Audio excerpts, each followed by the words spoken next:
breathe when we launched ACN in 1993. I couldn't breathe. I couldn't sleep. I was so pumped up. I loved the idea of what we were doing. And what we did initially, look, we didn't have the money or the experience to be a phone company, so we partnered with a phone company. We went to a small company called LCI, and they were based in Ohio. And we approached them and we said, listen, we'd like to sell your service. Our company is ACN. We'd like to sell your service. And I remember when the executives sat with us, they said, okay, they were open-minded to doing business with companies like us because they call it alternative channels. They just wanted customers. And they said, okay, how much money do you guys want up front for every customer you bring? And we said, we don't want any money. No money up front. And they looked at us, they go, hold on. Joe, let me see if I heard this straight. You don't want any money up front? We want no money. We just want a percentage of the revenue.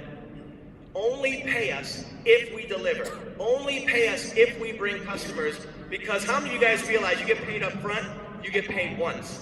You get paid a percentage of the revenue, you get paid ongoing. So we thought, listen, we need to build a company where an individual can compete with a major phone company and you have to get a percentage of revenue. They almost laughed at us.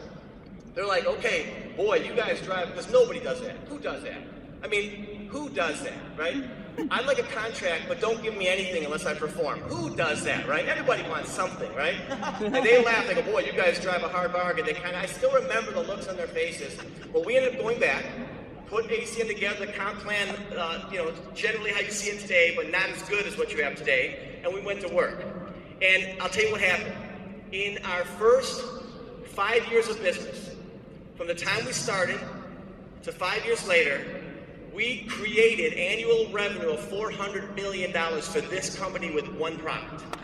Wow. We ended up becoming the tail that wagged the dog. That means we were 90% of their incoming residential business and their single largest source for commercial accounts.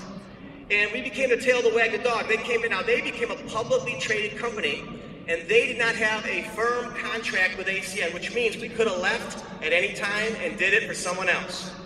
And do you think they got nervous? They basically called us in, they said, hey guys, listen, you guys are doing a really good job. And we thought maybe we'd firm up our agreement a little bit, because if their stockholders ever got wind that all their growth was coming from a company they had no contract to hold, that's a pretty scary situation, right? So they said, listen, we want you guys to stay. We want to give you a unique agreement. And they did something to us that no company of our kind ever received.